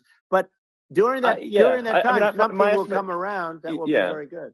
Yeah. Well, I mean, my estimate would be, a little more aggressive than that, but it's not the sort of like, we're all going to die in 5 years stuff. That's obviously BS. But I mean, my view is, like, if you just look at sort of the parts per million that increments every year, you get sort of 2 or 3 parts per million every year of CO2. I mean, I think some of that it's problematic if it accelerates, if you start going from 2 or 3 to, say, 5, and then there may be some situations where you get just a step change increase in the CO2. Mm-hmm. And I think we don't want to get too close to 1,000 ppm, because, like, that's actually makes it uncomfortable to breathe. Like, just existing in 1,000 ppm CO2 is uncomfortable. That's like that's considered like an industrial hazard. Right. Just so it's that's actually start getting headaches and stuff. So it's even without global warming, it's not comfortable to live. So you don't want to get too close to that. But I mean, I think I think we want to just move over and if I don't know, 50 to 100 years from now, we're I don't know, mostly sustainable. I think that'll probably be okay. So it's not like the house is on fire immediately, but I think it is something we need to move towards. And on on balance, it's probably better to move there faster than slower. But like I said, without vilifying the oil and gas industry, and without causing hardship in the short term, I think this can be done. Without but people can still have a stake, and they can still drive gasoline cars, and it's okay. It's like, it's not. I don't think we should vilify people for it, but I think we should just generally lean in the direction of sustainability. And I actually think solar is going to be a majority of Earth's energy generation in the future, and it's certainly trending that way. And so you get the solar power, combine that with batteries, so because obviously the sun doesn't shine at night, and then you use that to charge the electric cars, and you have a long-term sustainable solution. And that's what Tesla's trying to move things towards, and I think we've made a lot of progress in that regard. But when you look at our cars, we don't believe that environmentalism, that caring about the environment should mean that you have to suffer. So we make sure that our cars are beautiful, that they drive well, that they're fast, they're sexy. I mean, they're cool. In fact, literally, I mean, the sexy joke, Model S, Model 3, Model X, and Y spells out sexy. It's probably the most expensive joke out there. But I don't know. I like cheesy humor, So, but I'm a big fan of, like, let's have an inspiring future, and let's work towards a better future, and we can do so without demonizing people. Right. I'm okay. It's very interesting. You use the word global warming, and today they use the word climate change because you have some places that go up, and so they were getting themselves in a little trouble with the word global warming, because not every place is warming. Some places are going the opposite direction. But I'm sort of waiting for you to come up with solar panels on the roofs of your cars and on the trunks of the cars, and it just seems like something that at some point you will come up with. I'm sure you'll be the first. But it would seem that a solar panel on the roofs, on flat surfaces, on certain surfaces, might be good. Yeah. At least in certain areas of the country where you have the world, where you have the sun. But I would think, and I have no idea because that's not my world, but I would think that this would be something that would be interesting. But the one thing that I don't understand is that people talk about global warming or they talk about climate change, but they never talk about nuclear warming. And to me, that's an immediate problem, because you have, as I said, 5 countries where you have major nuclear, and probably some others are getting there, and that's very dangerous. That's where you need a strong American president, because you don't want to have this proliferation. But you have 5 countries and getting more. China is much less than us right now, but they're going to catch us sooner than people think. They're way lower. Russia and us are number 1, and I mean, we're sort of tied. And China is far behind, but they're developing at a level that you're not surprised to hear, very fast. They'll end up catching up, maybe even surpassing. But to me, the biggest problem is not climate change. It's not, and everything's a problem, but it's degrees. To me, the big problem is the nuclear power. The power of nuclear is so great. And when I talk about I'll prevent World War III, I will. But the truth is that you have to, because this is no longer army tanks going back and forth and shooting at each other. This is a level of destruction and power that nobody's ever seen before. Yeah, and actually, there's the bad side of nuclear, which is a nuclear war, very bad side. But there's also, I think, nuclear electricity generation is underrated. You're right. And it's actually, people have this fear of nuclear electricity generation, but it's actually one of the safest forms of electricity generation. It's just a huge misunderstanding. And if you look at the injuries and deaths, caused by, say, I mean, I'm not going to try to pick on coal mining, but just any kind of mining operation, And there's a certain number of injuries and deaths per year. And you compare that to nuclear. Nuclear is actually way better. So it's underrated as an electricity source, and I think it's something that's worth reconsidering. But there's so much regulation that people can't get it done. So that, maybe they'll have to change the name. The name is it's a rough name. There are some areas it's rough when you see what happened in bad branding. Right, the branding we'll have to rebrand it. We'll have to give it a good name. We'll name it after you or something. No, it has a branding problem. When you see what happened, it does have a branding problem. When you see what happened in Japan, where they say you won't be able to go on the land for about 3,000 years. Did you ever see that? And in Russia, where they had the problem, where they, there's a lot of bad things happened, and they have a problem. And they say that in 2,000 years, people will start to occupy the land again. You realize it's pretty bad. No, that's not true. But you're right about it. It's amazing.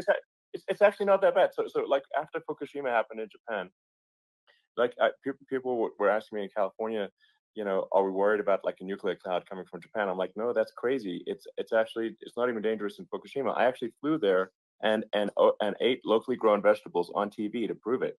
And I donated a solar water treatment, a solar powered system for a water treatment plant. And but you haven't been feeling so well lately, and I'm worried about it. No, but I mean, I'm only kidding. It's fine, It's like Hiroshima and Nagasaki were bombed, but now they're like full cities again. So right. it's really not something that That's right. So it's not as scary as people think, basically. But let's see. I mean, are there some other topics we should touch on? Like lawfare. I think we need to be concerned about what they've done to this country. Obviously. Yeah. Well, we just won the big case in Florida. This was a Biden administration did something that's never been done in this country, and that's go after their political opponent, me, with this nonsense and just nonsense. And the big case in Florida, we won, but they always pick a judge and a jury, and they use local DAs, they use the local attorney generals, like Fani, Fani, spelled Fani, Fani. And it's all a big hoax, and it's all run from there. Like in Manhattan, one of the top people from the Justice Department went in, ran Manhattan, ran the state. The Letitia James deal was run by a person from the Department of Justice, Biden. They've never done this before, and they set up a very bad precedent. It's called lawfare, warfare. It's a terrible thing. Never happened in our country. It does happen in banana republics and third world countries, but it's never happened. And the incredible thing is it actually drove my numbers up because people see, fortunately I have a platform like you, or, in all fairness, like a conversation like this, where I can talk about it and people understand. I mean, you fight for election integrity and you end up getting indicted because you're fighting for election integrity. And when the day comes that you can't fight for election integrity, you don't have a country anymore. So what happens is they went after their political opponent, me. Now Biden's, close to vegetable stage, in my opinion. Okay, I looked at him today on the beach, and I said, why would anybody allow him? The guy could barely walk. Why would anybody allow him? Does he have a political advisor that thinks this looks good? He thinks this looks good because it looks so bad, and it's ridiculous. I mean, and he's been doing that for a long time. He can't lift the chair. The chair weighs about 3 ounces. It's meant for children and old people to lift, and he can't lift it. The whole thing is crazy. Well, he's clearly not, he's clearly like, we just don't have a president right You now. don't have a president, and she's going to be worse than him because she is a San Francisco liberal who destroyed San Francisco, and then as Attorney General, she destroyed California. You talk about location, and we're talking about the sun and the water and all. There's nothing better than California. She has destroyed that. She was the original DA. She was the original in San Francisco. She was the original Attorney General in California. What she has done to California is, well, you know better than I do. You just left California for a lot of those reasons. And what she's done with crime, with cashless bail, where you kill somebody. I mean, we have states there you kill somebody and they let you out right away. I mean, you don't have to even put up, and then they never find the people unless they kill again, and then they let them out again. our Yeah. country is becoming a very dangerous place. And she is a radical left San Francisco liberal. And now she's trying to protect. Now she's looking like she wants to be more Trump than Trump, if that's possible. I don't think it's possible, but she wants to be more Trump than Well, Trump. yeah. I want a wall. I think that's, you know, she yeah, wants to release all the yeah, prisoners that are in detention, and some of these guys are really bad. right. That just came Yeah, I out just saw today. that. She Yeah. doesn't want to build the wall, even though the walls work. Walls and wheels. You know, in your business, everything you do is obsolete, almost, well, not the tunnels, but everything is obsolete. Even your rocket ships, they're like a month later, they're obsolete. You find a better way to. The only thing that's not obsolete is a wall and a wheel. And the wall, you know, I built hundreds of miles of wall, and that's why we had such good numbers. I was going to add 200 miles. We bought it. We could have flipped it up in 3 weeks, and they sold it for 5 cents on the dollar. That meant, I said, wow, that means that they actually do want to have open borders. She wants to have open borders, and now she's going like she's tough on the border. It's such a lie. Yeah, this is simply not true. This is simply not and true. everybody knows it's simply not true. It's a disgrace that she can say it. No, I mean, obviously, what's happening sort of overnight is they're rewriting history and making Kamala sound like a moderate when in fact she is far left, like far left. Worse than Bernie Sanders. She is considered more liberal by far than Bernie Sanders. She's a radical left lunatic, and if she's going to be our president, very quickly, you're not going to have a country anymore. And she'll go back to all of the things that she believes in. She believes in defunding the police. She believes in no fracking, zero. Now all of a sudden she's saying, no, I really want to see fracking. If they got in, the day she got in, she'll end fracking. And by the way, if people didn't think that, the lunatics that really believe in that, they won't vote for her. You know, like the Palestinians and Israel. She is so anti-Israel, and she's bad for both. Biden actually did something that was impossible. Both sides hate him, you know, both sides. That was a hard thing to do, unification. Yeah, no. I mean, Netanyahu came to give a talk to a joint Senate and House sitting, and I was there, and Kamala stood him up. You know, what does that say? I think it's highly disrespectful. And I say, if you're a Jewish person or if you believe in Israel, if you're a person that, you know, is a very pro-Israel, if you vote for her, it's worse than Biden. And Biden was bad. But if you vote for her, you ought to have your head examined. And you see tonight, I mean, as we're doing this, I'm seeing reports coming that they expect an attack tonight or tomorrow from hundreds and maybe thousands of rockets. You know, their Iron Dome, as they call it, as we all call it, but their shield that they built, that can be swamped. We'll use the term that's appropriate, swamped. But they swamp it by shooting enough missiles. You know this better than anybody. By shooting enough missiles, they can't defend themselves. You know, they just obliterate the whole place. And that's what some people think they're looking to do. And we have no leadership. There's no respect for the United States of America with these people.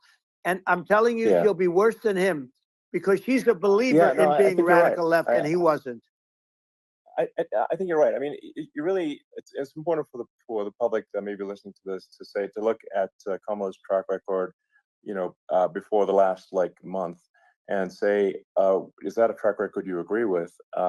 And I think if you're an independent moderate, you definitely would not agree with it, because it is her behavior has been far left, and we're seeing just an overnight propaganda attempt to rewrite history and make it sound like Kamala's moderate when she in fact is not moderate.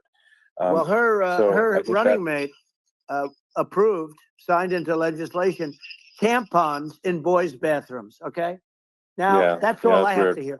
Tampons in boys' bathrooms, and that means she believes in that too. I mean, she picked this guy because he was the closest to her. A lot of people thought she'd pick sort of the opposite, but she picked an anti-Israel radical left person. But she is far worse, they say, than Bernie Sanders. If we have her as a president, if we have a Democrat at this moment as a president, I don't think our country can survive. I think it's a massive. I think we're in massive trouble. frankly, with the Kamala administration, and that's my honest opinion.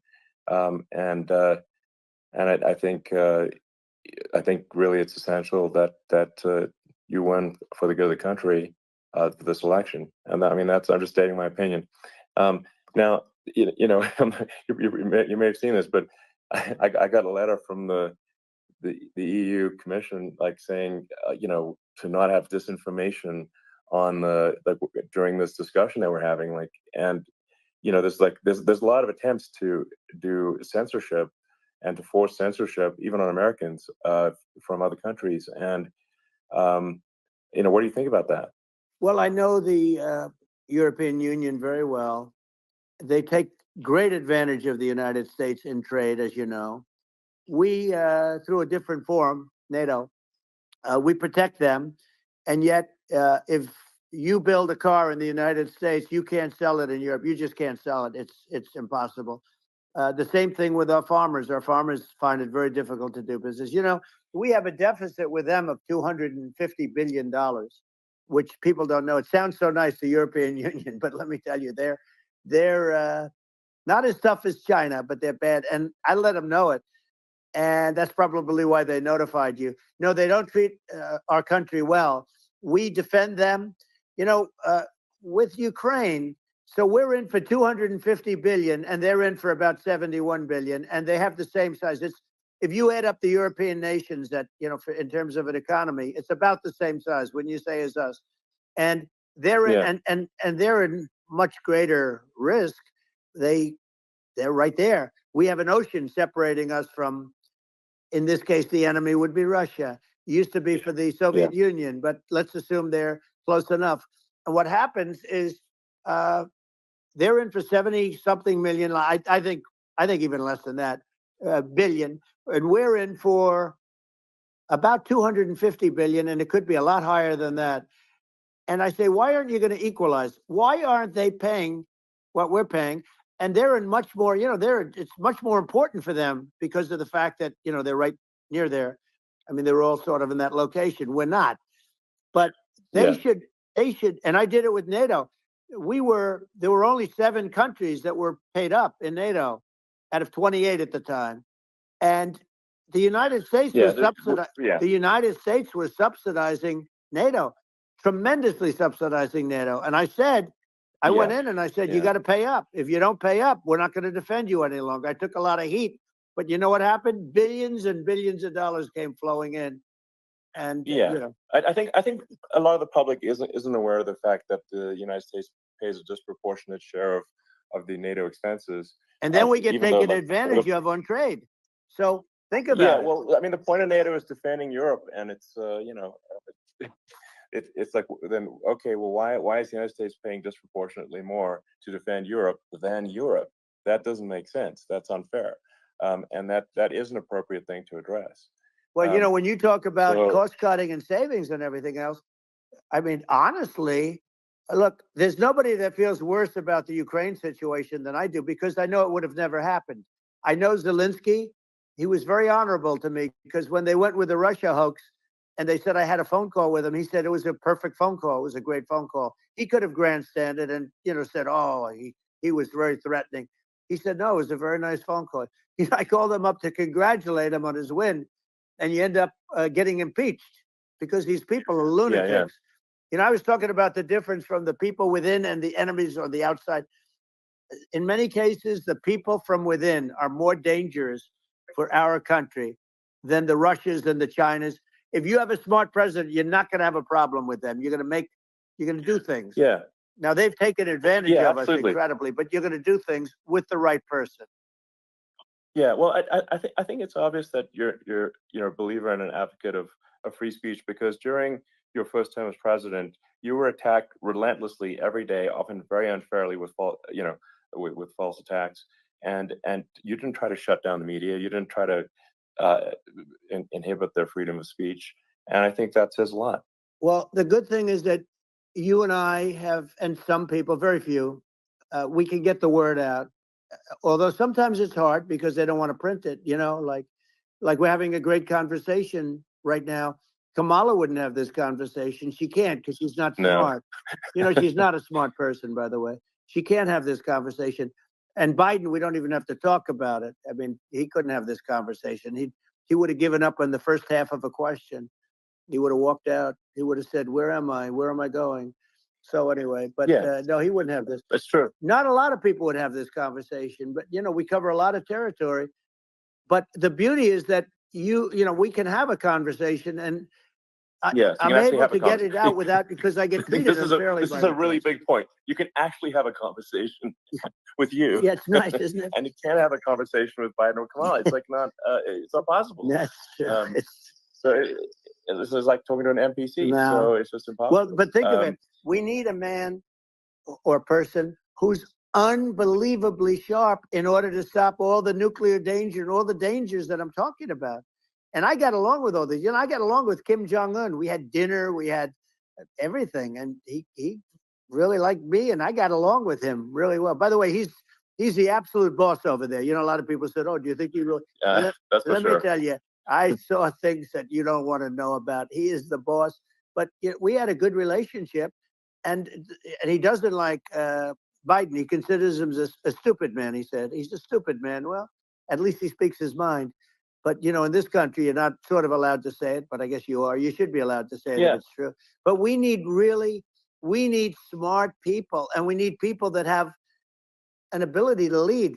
And she doesn't have that ability. Can you imagine? Now, Chairman Xi very well. Can you imagine her and him negotiating, or even standing together? It is, the whole concept is ridiculous. She is terrible. She's terrible. But she's getting a free ride. I saw a picture of her on Time magazine today. She looks like the most beautiful actress ever to live. It was a drawing. And actually, she looked very much like our great First Lady, Melania. She didn't look like Camilla. That's right. But of course, she's a beautiful woman. So we'll leave it at that, right? Yeah. Well, maybe it's like, I think part of what, people in America want to feel excited and inspired about the future. They want to feel like the future is going to be better than the past, and that America is going to do things that are greater than we've done in the past, reach new heights that make you proud to be an American, and excited about the future. They want the American dream back. They want the American dream back. More important than anything else. It's like, you don't have that today, because the people, they've been just sucked. They see incompetent people running the Biden thing is very interesting. People just found him to be incompetent. And when I debated him, I was like, is this for real? It was. Yeah, it was just absurd. But I think there are some grand projects that we could do. I mean, I think we could build a base on the moon. We could send American astronauts to Mars. We could build high-speed connections that are more advanced than anything else in the world between our cities, so people have fast transport. It's possible to solve traffic with tunnels.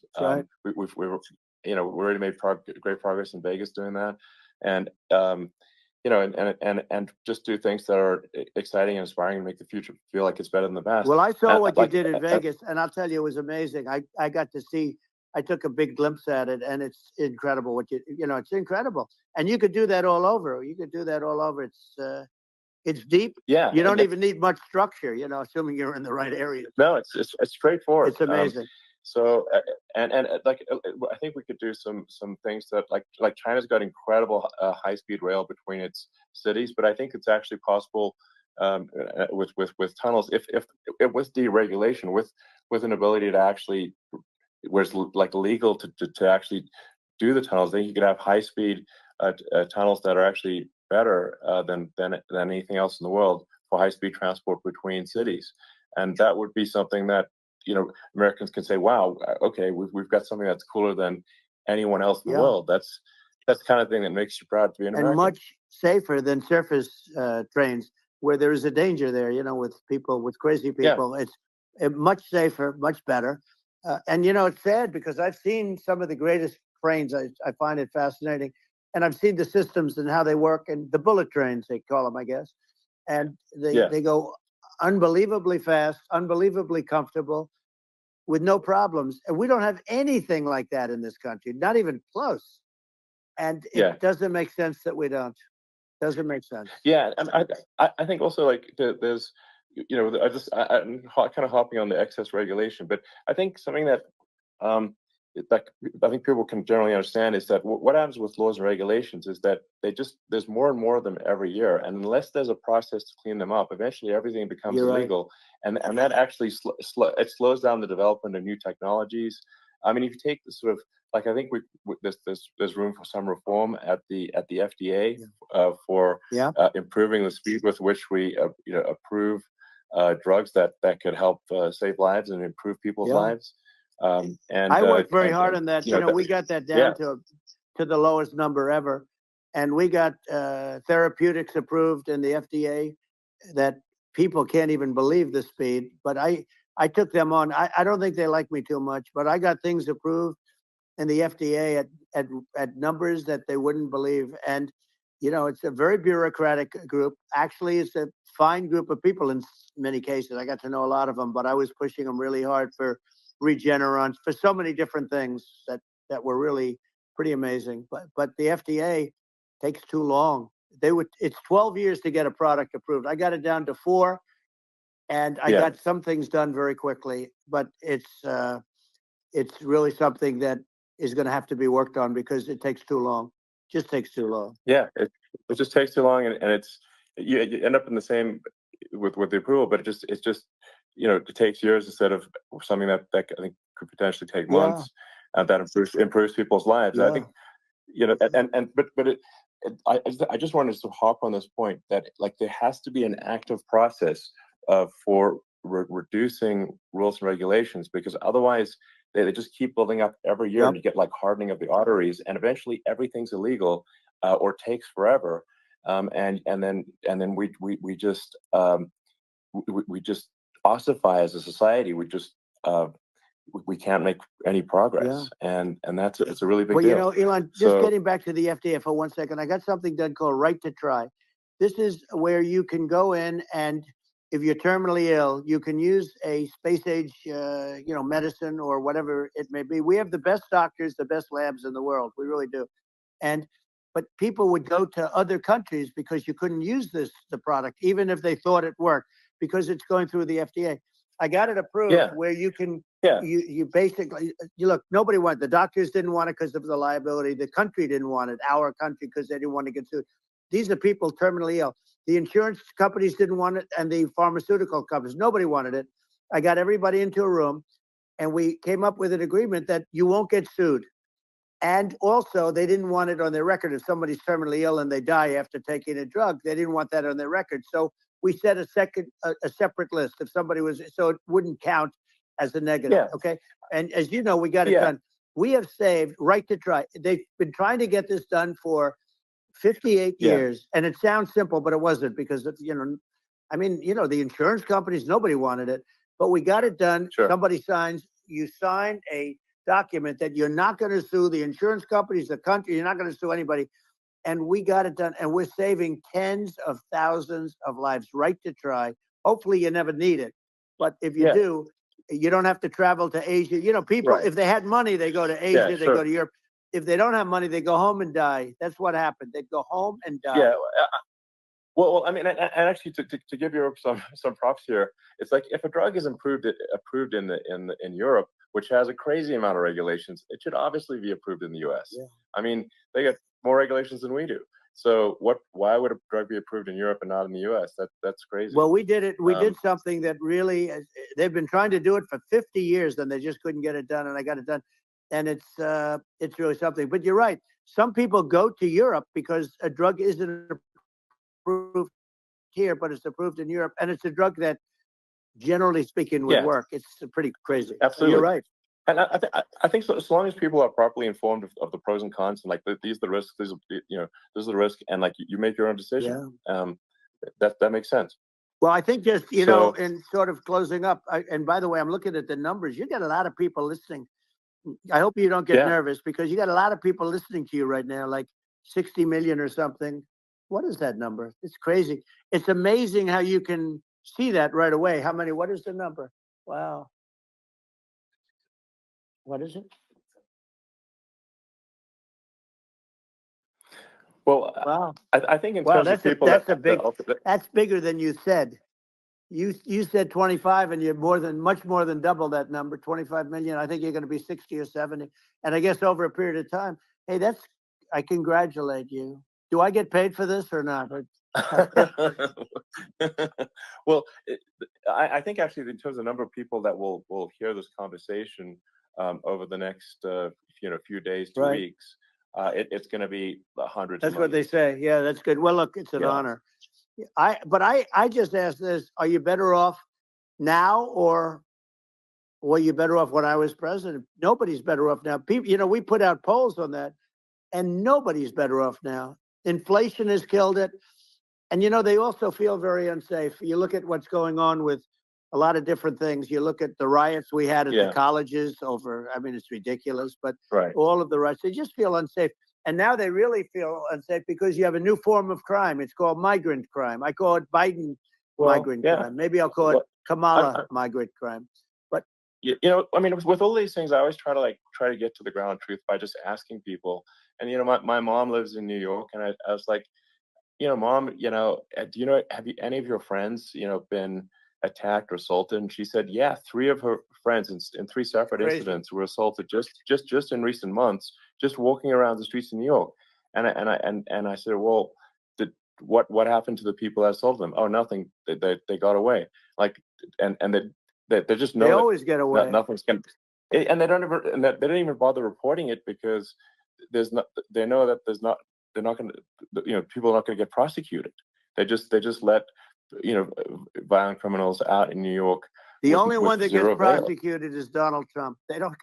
They prosecute Trump. Yeah, it's just obviously messed up. Oh, it's terrible. If violent criminals are being getting off scot-free, and meanwhile the New York spending massive resources prosecuting you, and it's like, what's this? And I think the sort of sensible public looks at this and says, what the heck's going on here? This is obviously abuse of the legal system. The legal system is supposed to be protecting the public from violent criminals, and it should be obviously allowing the public to make their own decision about who should be president, as opposed to some legal case. Once they start this precedent, because this can go on with the next one. This is a very bad precedent what they're doing in terms of going after their political opponent, and that's all it is. It's going after their political opponent, and then you get a judge who's a strong Democrat, and I'm being nice when I say that. In many cases, crooked as hell. But you get a judge, and you go into an area where a Republican gets 3 or 4% of the vote, and you'll have a jury pool with people that hate Republicans or hate. It could also be the other way, though, because it could start the other way in areas where they hate Democrats, and you get into a Pandora's box. It's a very dangerous thing for this country, and a very dangerous thing even for the state. New York City is losing. New York City and state lose a lot of business over what they did to me, because these people say, we don't want that to happen to us. That's no justice system. You have an unfair system of justice, and it's costing New York State a tremendous amount of money. People are leaving and companies are leaving, and they won't come back. So, all of that stuff is important. But the economy now is the big thing, and we can turn that economy up so fast, and people are going to be back again. We're going to get rid of inflation. I think there's a lot of opportunity. Right. Absolutely. So, and I just want to congratulate you. You've done an amazing job. You have definitely got a fertile mind. We can talk. You and I can talk about rockets. It's kind of you to say. Thank you. Tunnels. We can talk about tunnels and rockets and electric cars. So many things. And now you're into the AI, and that's going to be another beauty, I'll say. So it's an amazing thing you've done, Elon. It's an amazing thing, and I congratulate you. Thank you. And I just say here, here's to an exciting, inspiring future that people can look forward to and be optimistic and excited about what happens next. And that's the kind of future that I think you will bring as president, and that's why I endorse you. Well, I appreciate that. That endorsement meant a lot to me. Not all endorsements mean that much, to be honest. Your endorsement meant a lot. And, we have a phrase, make America great again. It's pretty simple, but it really says that we want to make America great again. And we can do it. We can do it now. But if we were going to suffer another 4 years like we've suffered for the last 4 years, I'm not sure the country can ever come back. That's how bad it is. It's so bad. We have to I do a think lot I of think that's a things. very real Yeah, risk. it's a big That's a risk. very real risk. Yeah. And it's, I'd just like to note to people listening, like I've not been very political before, and if you look at my record, I've actually been. I'm not like some they try to paint me as like a far right guy, which is absurd because I'm like making electric vehicles and solar and batteries, helping with the environment, and I actually I supported Obama. I stood in line for 6 hours to shake Obama's hand when he was running for president, and so it's not like I'm like some sort of dyed-in-the-wool long-term Republican. I'd call myself, historically a moderate Democrat, but now I feel like we're really at a critical juncture for the country, and I think a lot of people thought the Biden administration would be a moderate administration, but it's not, and obviously, we're just going to see an even further left administration with Kamala. That's my honest opinion. I mean, her dad is literally. I mean, she was brought up as an actual. Her dad is a Marxist economist. You can Google it. I mean, it's not a. We're not making this up. That's how she was brought up. So, and we want to have a future that is prosperous. And I think we're just at this critical juncture, and I think this is a case of the America is kind of at a fork in the road, and True. And I think it will take if the path to, like you are the path to prosperity, and I think Kamala is the opposite. Then that's my honest opinion. I'm gonna get attacked like crazy, and I've also experienced quite a bit of lawfare myself, but I'm just trying to tell people my honest opinion, and I haven't been really active in politics before. And I'm just trying to point out that my track record historically has been moderate, if not moderate, slightly left. And so this is to people out there who are in the moderate camp to say, I think you should support Donald Trump for president. And I think it's actually a very important junction in the road, and we're in deep trouble if it goes the other way. Well, I want to thank you, and I actually always did think of you as somewhat left. I must say that. So it's Yeah. even more of an honor to have your endorsement. I know how strong you feel about it. But when you think of her, San Francisco 15 years ago, I had a great friend, Bob Tish. He said it's the greatest city in America, and now it's almost not livable there. And California likewise. And she was involved in the destruction of San Francisco and the destruction of California. And she will be involved in the destruction of our country if people are so unwise as to elect her. And I hope that doesn't happen. And I hope the elections are going to be run honestly. And we're going to turn this country around. We're going to do things and we can do it fairly quickly. And we have to get rid of the criminals that have been, given to us by other countries as they laugh. They laugh at us. They think we're stupid to accept these people. These are radical, stone cold killers in many cases and terrorists. And they're in our country by the hundreds of thousands. Yeah. And we have to take them out.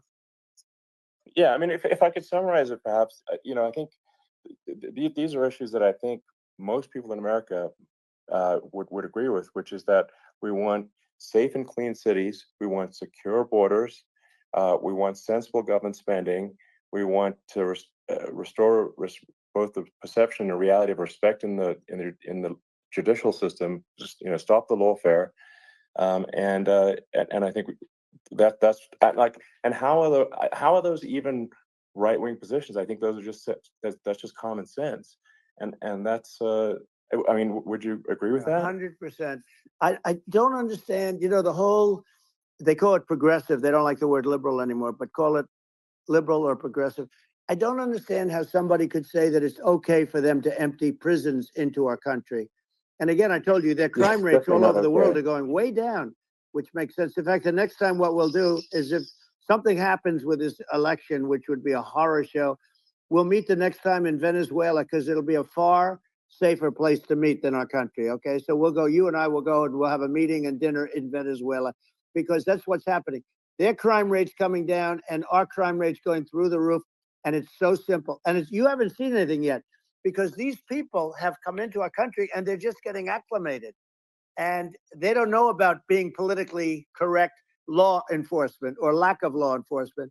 And our police, I have to just end with this. We have great police. We have great law enforcement, but they're not allowed to do their job. They have to be able to do their job without being destroyed. Well, absolutely, and it's obviously demoralizing if you're a police officer risking your life to arrest violent criminals who could kill you and do kill you sometimes, and then you arrest the violent criminal, and then the DA doesn't prosecute and just let the guy out. Right. Well, then, like, why should a police officer risk their life to arrest a violent felon? Well, even worse, Elon, if nothing's going to happen. Even worse, they prosecute the police officer. They go after it and they prosecute the police officer, and they take away his pension.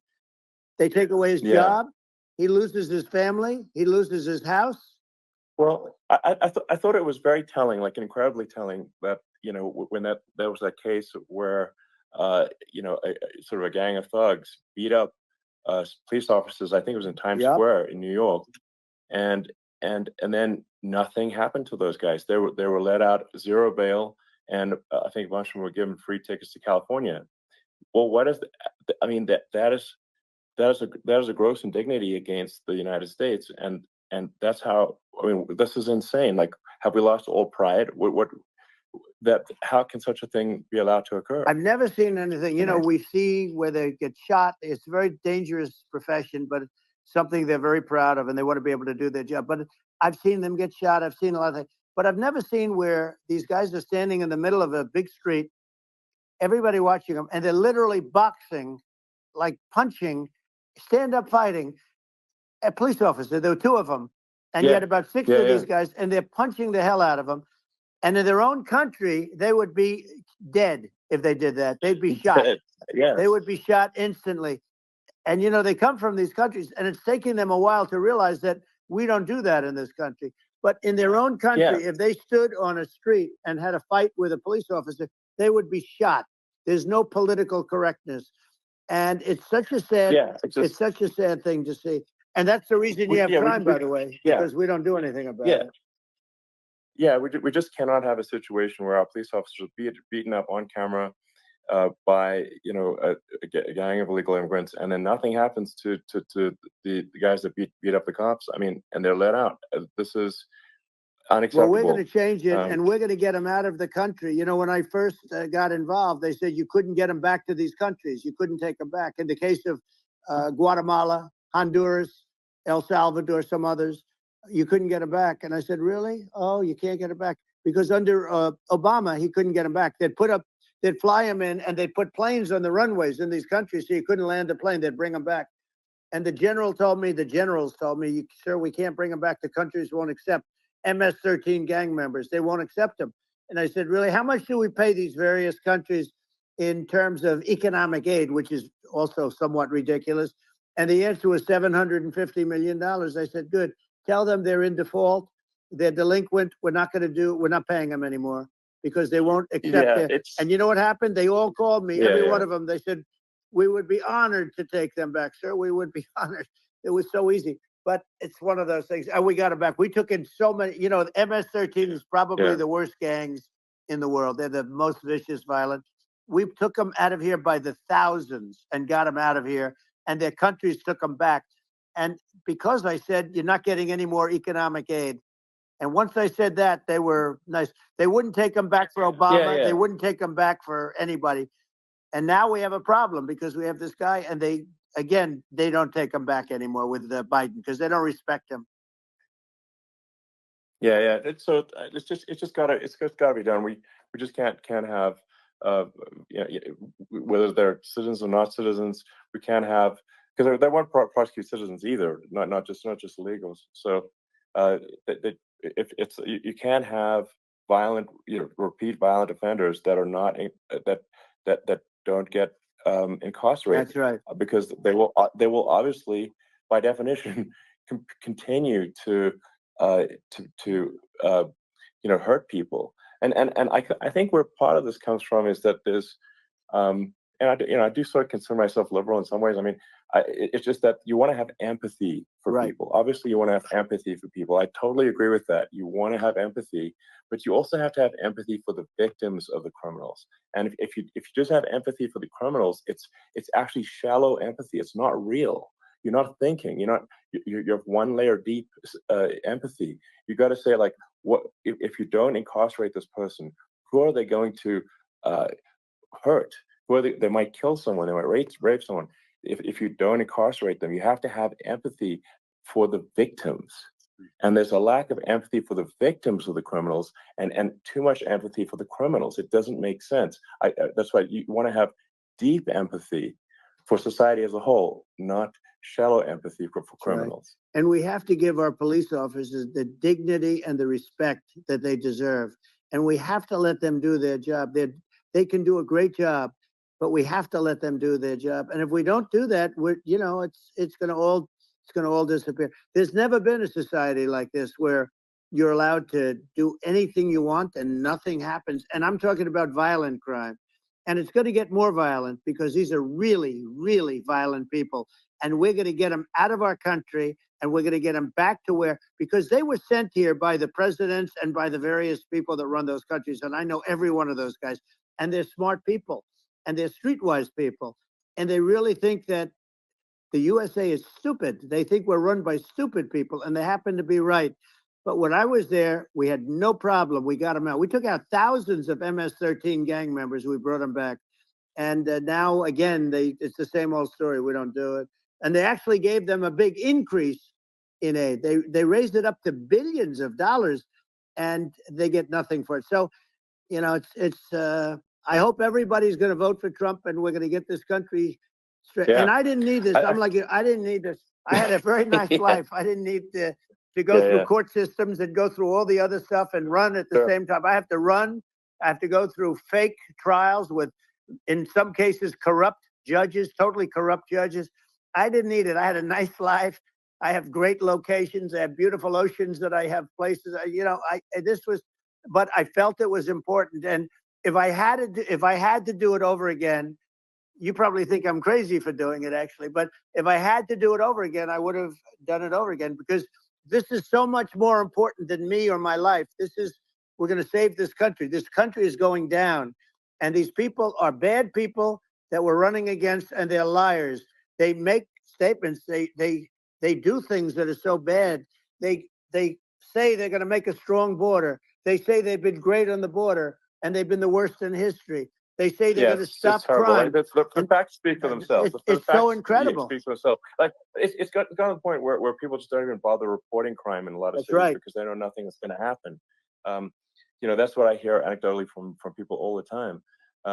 So it's just my values. I'm just saying to people out there, like the things I think are important for the future is, like, we've got to have safe cities, we've got to have secure borders, we've got to have sensible spending, and we've got to have deregulation, and so we can have a prosperous future. And then we want to have some exciting sort of moonshot projects that people can get fired up about, and that's the future I'm looking for. And I'm pro environment, but I'm not against I'm not like, I don't think we should vilify the oil and gas industry, because they're keeping civilization going right now, and but I do think we want to move a reasonable speed towards a sustainable energy economy. Those are my values, and I think and so, I mean, that's why I'm supporting you for president. Well, I appreciate it. We're going to give incentive to companies to come into our country, not to leave our country. We're going to be giving tremendous incentives. We want companies to build here, not to build in other locations. And we want to create jobs. And again, it's about the American dream. You don't hear about the American dream anymore, Elon. You don't hear. You're the American dream in the truest sense, but you don't hear about the American dream anymore. And you're going to hear about it. People, they need that incentive to go out and do it. And they're going to love their lives. I mean, they're going to look forward to getting up in the morning and going to a job that they love, not a job that they can't stand, or not any job at all where they have no money, where they literally have no money. And then they end up with violence and lots of other problems. No, we're going to do some great things. And I learned a lot in the first. We had a great economy and all of that. We rebuilt the military. We did so much. But I also learned the best people. I learned the good people, the smart people, the dumb people, the people that can do things. The people, you learn. When I first came in, I tell people I was in Washington, D.C. only 17 times, according to the fake news media. I was in 17 times. I never stayed over. And you don't know people. You rely on other people to give you names, and then you realize the people you relied on weren't so good. Now, we had great people, but we also had some where I wouldn't have, used them had I known. Now I know everybody, and I think we're going to really turn things around fast. We have no choice, otherwise we're not going to have a country. And I really appreciate this. Has been, to me, it's been a lot of fun being with you. You're an amazing guy. You've done an incredible job and a great inspiration to people. A great inspiration, and I hope you keep going and just continue to do well. And we're going to have a big election coming up. And I think November 5th will be the most important day in the history of our country. I think that election will be the most important election. And I think it'll end up being maybe the most important day in the history of our country, because if we don't win, I just feel so sorry for everybody. No, I think we're at a fork in the road of destiny of civilization. And I think we need to take the right path, and I think you're the right path. So I think that's what it comes down to. Thank you very much, Elon. It's a great honor, and we'll do it again sometime. And it's been really fun, and I hope you got a lot of viewers. I hear you got a lot, but I hope you got I know you got a lot of them. So I appreciate it. I'll see you soon. All right, sounds good. Thank you.